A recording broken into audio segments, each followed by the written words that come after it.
Happy New Year. How are you? Oh my word. We made it to 2022. Yes, I know it's been a few days into 2022, but I'm just saying hello to you now. So I'm glad we all made it. We're here. We're alive. We're fine. What does Viola, Octavia, Madonna, Tina Turner, Cher have in common? We're going to find out now. This year, this week is the week where people are making New Year resolutions. And I'm one of them. I've got a standard one that I make every single year, which is I'm going to lose weight. See, I can't even laugh out loud in this one, but I mustn't really laugh. I'm going to take myself seriously this year and I'm going to work at it. And I'm going to tell you what these women have in common that is also spurring me to say, yes, I can do it. And we're going to do it together. Welcome to Coffee with Temi.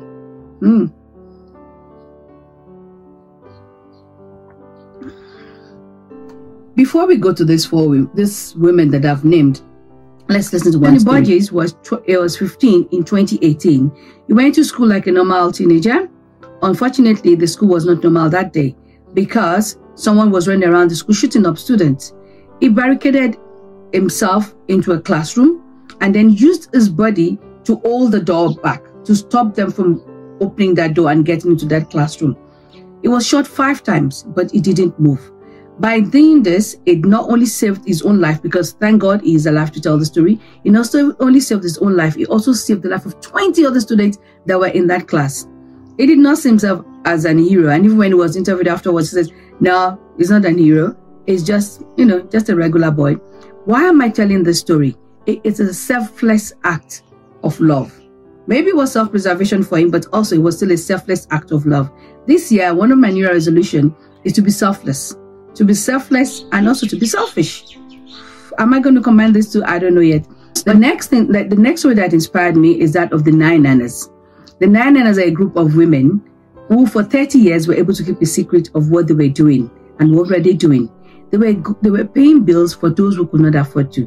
They were delivering food at the dead of night, or the dead of morning now, because we're doing this at 4 a.m.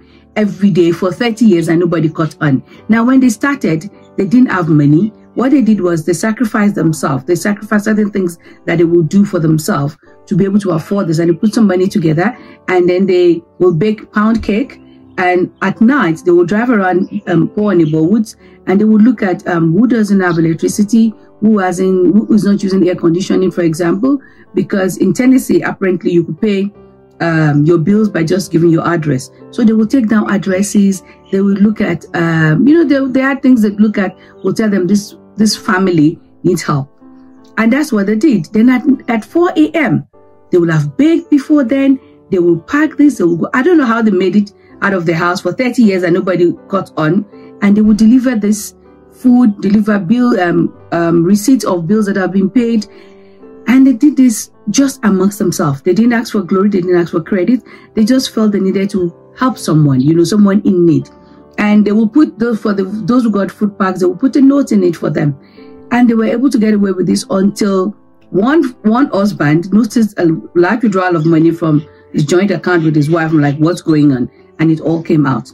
Now, the husbands that have retired have also joined them. The husbands are now the ones taking down, and they've put them to work, taking down addresses, and they're going on. These women didn't ask for anything. They just wanted to share something. They just wanted to help someone. And that's another example for me of being selfless. So this year, I'm also going to be a nana to someone, an anonymous nana to someone. And I'm hoping you will join me in doing this. I'm not saying we need to form a group, but I'm saying look for someone in your area. Before she died, Madam Teresa had said to someone once, you don't have to come to Calcutta to come and help the poor.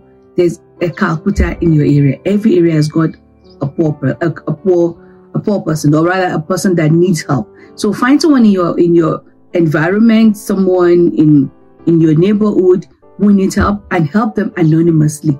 Wouldn't that be great? And share the story. If you can share the stories with me, I will really love it. Now, that's my selfless. That's how I'm going to be selfless this year. How am I going to be selfish? There's a series that I watch. It's about a whole lot of stuff, but there are 2 women who are over the age of 75 and 80 in the series. In actual fact, it's Jane Fonda, who is actually 84, and Lily Tomlin, who is 82. So they're actually old women.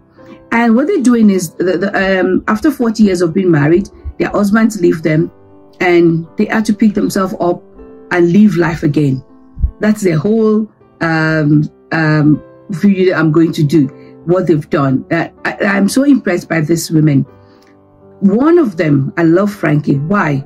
Frankie is unconventional. She doesn't care what anybody thinks about her. She only cares about the people that she loves and the people that are her friends. So families who love her matter to her. What they think about her matter to her. Anybody else, she doesn't care what they think.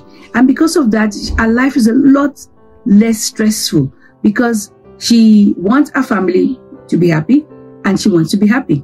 She doesn't care about what that person that she probably won't meet tomorrow thinks about her. And I am at that age where I am becoming more and more selfish.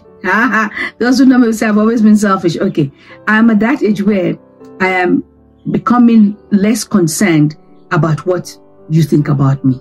When I say you understand what I mean. I've already given you the... And I see that when you let yourself be, it is so freeing. It is so freeing. So that's my selfless and my selfish, and I'll see how it's going to go as the year goes on. I'll let you know. Now, those women that I called earlier, Madonna, Olivia, Octavia, who was there again, Cher, all these women, Tina Turner, they achieved super status when they were over the age of 40. Believe, the single by Cher, was released when she was 52. Madonna's single, Music, was released when she was 42. Tina Turner, What's Love Got to Do With It, was released when she was 44. So, the older we get, we don't have to say, well, that's for the young people. We can do it. It doesn't matter how old you are. You can do it. You just got to believe in yourself. You've just got to say, I can do it. This is what I want to do. This is my goal for this year. Or this is my goal for my emotional life. This is my goal for my physical life. This is my intellectual growth, whatever it is that your goal is. And go for it. This is our year. This is our year. You got to have a vision for your year and write it down. And let's take this year. Let's take 2022 in such a way that at the end of the year, we're like, yes, I've done it. I'll see you next week. It's been Coffee with Temi. Bye for now. I have to drink less coffee this year.